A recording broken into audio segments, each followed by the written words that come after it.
మరి కాంగ్రెస్ వచ్చి ఏడాది అర్థమా మరి ఏం మాయ రోగం వచ్చే ఏం బీమార్ వచ్చే ఏమేమి చెప్పిరి ఎన్నెన్ని చెప్పిరి మీకు కావాల్సింది ఇదే కదా చెప్తా ఇక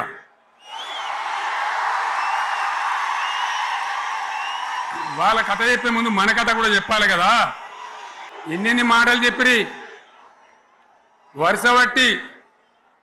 గోల్మాల్ దింపుట్ల కాంగ్రెస్ను మించిన వాళ్ళు లేడు అబద్ధాలు చెప్పుట్ల కాంగ్రెస్ను మించిన వాళ్ళు లేడు ఎన్ని చెప్పిరి ఇక్కడ ఉన్నోళ్ళు జాలరని ఉన్న గాంధీలు లేని గాంధీలు డూప్లికేట్ గాంధీలు అంతా ఢిల్లీకి వెళ్ళి కూడా దిగిరి చప్పట్లు కొట్టి డాన్సులు చేసిన స్టేజీల మీద ఒకటి చెప్పిండ్రా ఏమిత్తాడా కేసీఆర్ రైతు బంధు 10,000 ఇస్తాడు మేము 15 ఇస్తాం చెప్పిండ్రా లేదా చెప్పిండ్రా ఇచ్చుడు కాదు చెప్పిండ్రా 10,000కు 15,000 ఇస్తామని అన్నారా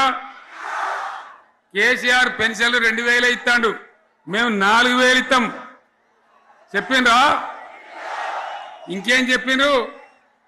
కేసీఆర్ ఇంట్లో ఇద్దరుంటే ఒకరికే ఇస్తాడు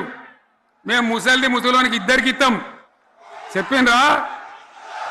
చెప్పిండ్రా లేదా అన్న మీరు మధ్యన్న వాళ్ళు చెప్తలేరు చెప్పిండ్రా ఇవన్నీ కాంగ్రెస్ వాళ్ళు చెప్పిండ్రా చెప్పిన వాళ్ళు ఒకసారి చేయలేవటారు దయచేసి దివ్యాంగులకు కేసీఆర్ 4,000 ఇస్తాడు పెన్షను మేము 6,000 ఇస్తామండి అన్నారా ఇక చదువుకునే ఆడిపోరగాళ్ళకు స్కూటీలు కొనిస్తామండి కొనిచ్చారా అన్నారైతే అన్నారు కదా విద్యార్థులకేమో విద్యా కార్డు ఇస్తామండి 5 లక్షల గ్యారంటీ కార్డు బ్యాంక్ కార్డు ఇస్తామండి ఇట్లా ఎన్ని మాటలు చెప్పాను ఇక ఉరుకురి ఒకరినికోడు ఉరుకురి 2 లక్షల లోన్ తెచ్చుకొని డిసెంబర్ 9 నాడే కథం ఒక కలంపోడుతోనే కథం అన్నరా మరి చేసిండ్రా చెయ్యలే